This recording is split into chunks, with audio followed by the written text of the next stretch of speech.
I want to tell you about an essential vitamin you've probably never heard of. If you're a parent or plan to be one, it might be more important to your child's growth than all other vitamins combined, and only you, a parent, can provide it. I call it vitamin N, the word no. More and more children, I find, are suffering from vitamin N deficiency, and they, their parents, and our entire culture are paying the price. Let me illustrate my point with a story that's quite typical.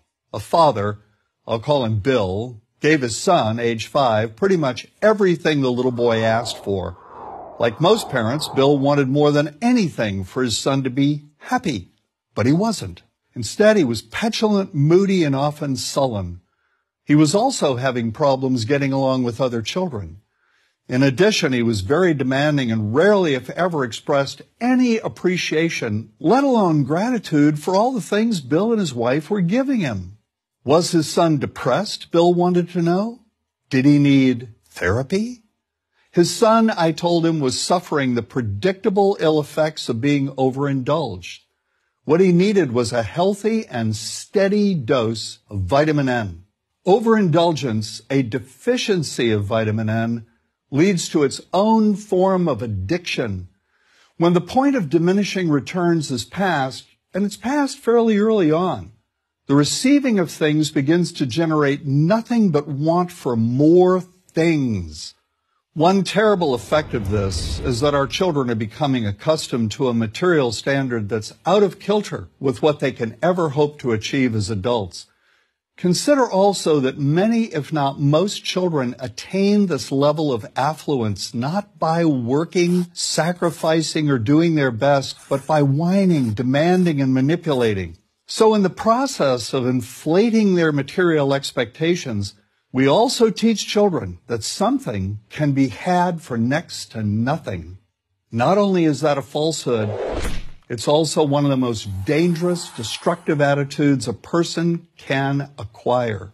This may go a long way toward explaining why the mental health of children in the 1950s, when kids got a lot less, was significantly better than the mental health of today's kids.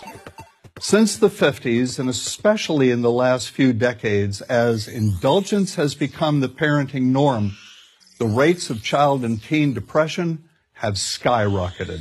Children who grow up believing in the something for nothing fairy tale are likely to become emotionally stunted, self-centered adults. Then, when they themselves become parents, they're likely to overdose their children with material things. The piles of toys, plushies, and gadgets one finds scattered around most households. In that way, overindulgence, a deficiency of vitamin N, becomes an inherited disease, an addiction passed from one generation to the next. This also explains why children who get too much of what they want rarely take proper care of anything they have. Why should they? After all, experience tells them that more is always on the way. Children deserve better.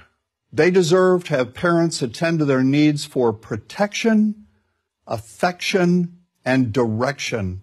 Beyond that, they deserve to hear their parents say no far more often than yes when it comes to their whimsical desires.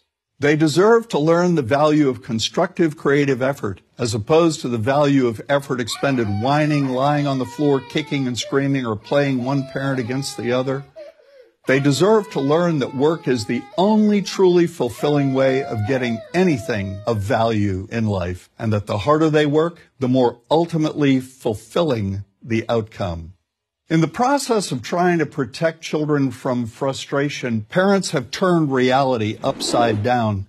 A child raised in this topsy-turvy fashion may not have the skills needed to stand on his or her own 2 feet when the time comes to do so. Here's a simple rule. Turn your children's world right side up by giving them all of what they truly need, but no more than 25% of what they simply want. I call this the principle of benign deprivation. When all is said and done, the most character-building 2-letter word in the English language is no. Vitamin N. Dispense it frequently. You'll be happier in the long run, and so will your child. I'm John Rosemond, author and family psychologist for Prager University.